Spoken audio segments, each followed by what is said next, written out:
observing the way that I know how, I feel like I'm walking with the wind, so to speak. And it makes me feel very hopeful. Hopeful. Very optimistic about where things are going. You know, because we all, any of us, like we experience the world through our perception of the world, and it can be so easily fragmented and so easily influenced. You know what I mean? Mm-hmm. So I suppose like my greater hope with the Optimistic project is that people will understand that there is cause for optimism. There's lots of reasons to be optimistic. Cause. It seems that we're in It's a weird place. like, I'm sorry for interrupting, but for me it's like you teach us as a fan or something with your music and your paintings that there's no limit to creativity, so you inspire us. So what's behind those traces? Like, is there any superpower in there that you would like to manifest? That's another good question. I have like 3 more, just that. Yeah. I want to interrupt right here. This is Ekaterina. Hi. This is Hi, Brandon. Brandon. Pleasure to meet you. Nice to meet you too. She's going to kind of jump in here with you guys. Okay. Okay. Is there a superpower that In those traces. I don't know? I suppose. You mean the superpower that I have, or that I'm Like able to manifest through your paintings, through your art and what you write and Right. compose. You know, I've never thought about it like that before. Maybe if it's transmitting anything, I'm hoping that it's reminding people that there are lots of ways to view the world. There are lots of ways to experience the world. And, so, for lack of a better term, it's a matter of perception. Okay. You know, the same people can view, or 10 people can view the same event, technically speaking, and have very different experiences of it. Yeah. So, and that, I suppose that's the subjectivity inherent in art. And that's what's to me so exciting about it, is that 100 people can come into this room and see the same finite number of paintings on the wall, but they can walk away from it maybe feeling optimistic, maybe they feel sad, maybe they feel inspired to pick up a paintbrush themselves, maybe they want to start a band, maybe they want to go get a taco. It's like the person is what matters in the experience. Okay. Yeah. That's a great answer, yeah. No, for me, it's like the sea. Like I see, those are like for me like waves. Like, and you love the sea, right? So, Yeah. so another one. Can I keep going? Yeah, Okay. I'm learning so, from you. Okay. Thank you so much. What things have you spared lightly or painfully in order to be able to walk lighter through your life? So, say it again, I'm sorry? Oh, what? Okay. What things have you spared lightly or painfully in order to be able to walk lighter through life? Because this is an optimistic, right? So. Right. You know, there's definitely, if I'm interpreting your question correctly, there are upsides and there are downsides to the paths that I've chosen over the years. Some of the upsides are, I suppose, obvious ones, in that I do the things that I love to do. And that has a kind of an inherent reward that comes along with it, where it's like I always use the term like you're walking with the wind. You know, it feels very different to walk against the wind as when you're like walking with it. It's almost like you have something pushing you along. So that's been my experience when I kind of follow my instincts in creativity. It's almost like there's an invisible force kind of helping to usher me along. You get kind of a momentum of sorts. There are some strange downsides to it. It can be an isolating experience because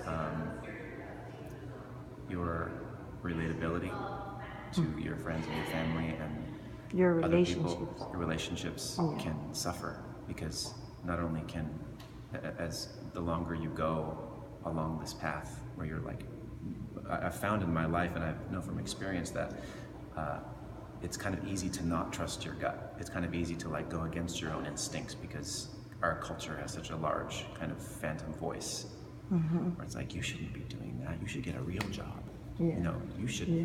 do this and you should do that. And so, like I said, there can be an isolating quality to that, and that even That's your- the sacrifice, maybe. friends and family can't relate to what you're doing. Oh wow. Like, any minute now, you're going to get a real job. I don't think so. So is related this question. How many lives have you led you to build yourself as you are? How many lives have I led in order to get to where I am now? Exactly. Interesting question. I like your questions, by the way. Thank you. They're challenging. I like that. I turned 42 in February. And sometimes I feel like I'm still like 19. Yeah. And occasionally I feel like I'm like 150. It depends on the day. Sometimes I feel like I've lived like 7 lifetimes in my half-life. Really. But then on the bright side, sometimes it feels like I'm still a teenager, like doodling in his sketchbook and playing with his dog. With your friends too. Yeah, exactly. Okay. 2 more. Okay. So the fans love you. Have you stopped to see them in the eyes and find them on the other side? That also disturbs you. Can you get it, or I repeat I it? think so. Like in the concerts, it's different because they're a massive thing. Yeah. But here is like more intimate with your art. So have you turned your eyes into that kind of fans and something that disturbs you? It's been an interesting experience showing up and showing art as opposed to like a concert environment, because a concert environment is the exalted moment. You know, it's like you're literally on a stage, you're like above, and there's sound blasting out at them, and there's lights and smoke and illusion and all these things, and it's fun, but it's also I step into a different role there. And so with art, it's like I show up and we're on the same level. Yeah. You know, or closer right to. now. Yeah. And it has been really interesting too, because I've talked to, having done now, this will be the 3rd gallery show. See, you were in Cape Town and Cape Town and then Los Angeles in December. Okay. Yeah. And they were wonderfully attended. There were like lots of people at both the gallery shows. And it's really, it puts things into perspective to be able to talk to people on more of a one-on-one basis, even though there's a lot of people to talk to. But like you said, looking them in the eye, it changes things for me, and it puts things into a deeper perspective than when we're like on stage and people are yelling at you and demanding that you take your shirt off. Yeah. No one has had the audacity to demand face-to-face in an art gallery that I take. There's still time. Okay. I demand you to. So this is for my article. Okay. So it's like a weird question, but it's for my article. Do you guys smell cookies? Sorry to interrupt. Yeah, it smells like. Okay. So if we could change roles, what would you ask me, Brandon?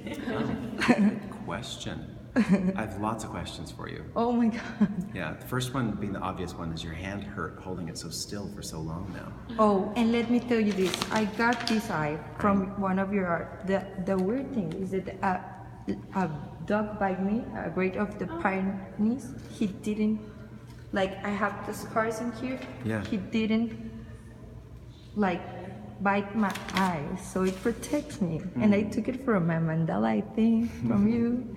Yeah, so I'm a really big fan, and I'm thankful for your time. And I really enjoying this because you have a lot of fans in Mexico. You were in Guadalajara, and yeah. So thank you. No, so the question you asked me. Sorry. Yeah. You said, what about my? Oh, I was just wondering if your hand was sore. From Oh, holding it so still. because, in Mexico we do all the stuff, we like recording everything, so yeah. Where in Mexico are you from? Oh, Chihuahua. Oh, okay. That's where my family's from. No way. On my I mom's brought side. you an indigenous thing for you as a gift. Yeah? From La Sierra. Yeah. No way. Your mom is from there. No, my mom's grandparents came up from Chihuahua into El Paso, and then her parents to San Diego. And my mom was born in San Diego, and then I was born. Raramuris. Oh my God. My family's from Chihuahua. Oh. Wow, so beautiful. Yeah. See, have you been to La Sierra? It's beautiful. Is it? Yeah, I'll you have to should go. come. Yeah, yeah. Okay, you can keep on going. Thank you. That's all my questions. Yeah. I have one question. Your music and your art career, do you keep those separate, or does like your music influence your art at all? The two things are absolutely linked. It's like the same kind of vine growing, like a double helix thing, and then occasionally one branches off and we'll go over there and chase it for a minute. But they're coming, there's like a source, the same source, I suppose. Yeah. There are moments when one absolutely influences the other. Sometimes I paint what I hear, and then sometimes the opposite. I hear what I paint. Is that possible? It's a whole different gallery show. Do you ever listen to your music while you paint? No, I have never. I feel like that would be like a weird, like John Malkovich going through his own Malkovich door. Have you seen Being John Malkovich? I don't think Yeah. You should watch it. It's awesome. so. I'll watch it And then tonight. you'll understand my reference too. It's such a good movie. Okay. It's John Cusack, John Malkovich is in it. Cameron Diaz is in it. Yeah, it's a fantastic movie. Put that one down. Yeah. What's If you your like it, favorite? I've got one for you too. What's your favorite piece that's here? Do you have a favorite? You know, in a way, it's not the most. I wouldn't trust my answers very much because I will always tell you my favorite thing that I've done is whatever the most recently finished thing is. Okay. And so today, that is the black and gold painting at the very end of the moment. That one I just finished just a couple of weeks ago. What was your most challenging piece in this exhibition? To yourself, either through the process or emotionally?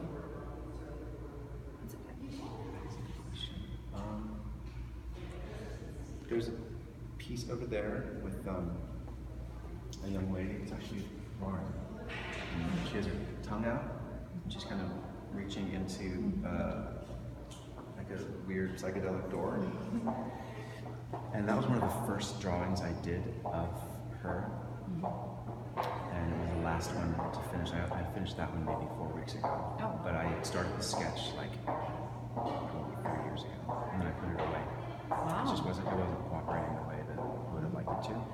And I gave up on it like 10 times. But I never really take them personally.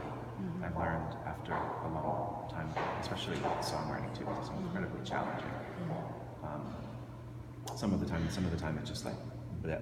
Yeah. You like wake up and burp, and then it's like, oh my God, you know. There it is. Yeah, I'm sure you can relate on some level. Like there are some days where the day just flows, and whatever it is that you're involving yourself with, there's like an effortlessness to it. Yeah. And there And are then some some days other days where where it's like it's you feel like just- you have weights on your arms. Yeah. Yeah.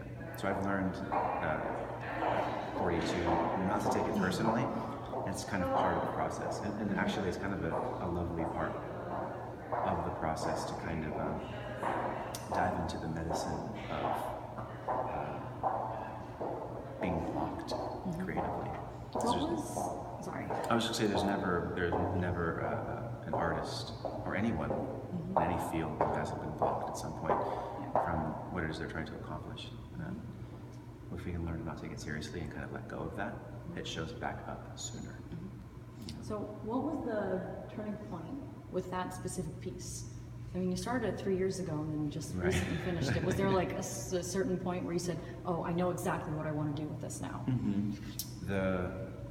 I had forgotten about it. I put it away. It was kind of at the back of a stack of a bunch of paper drawings. There's a handful of them that I started as sketches and then I got distracted from or gave up on. Never truly ever give up on any painting. You know, even if I have to paint over most of it and start again. So that's what I did is I painted over most of it. And I started again, and I was staring into the black part of the upper half of the drawing. And it finally kind of spoke what it wanted to be. This, essentially what's happening is that there's a certain moment when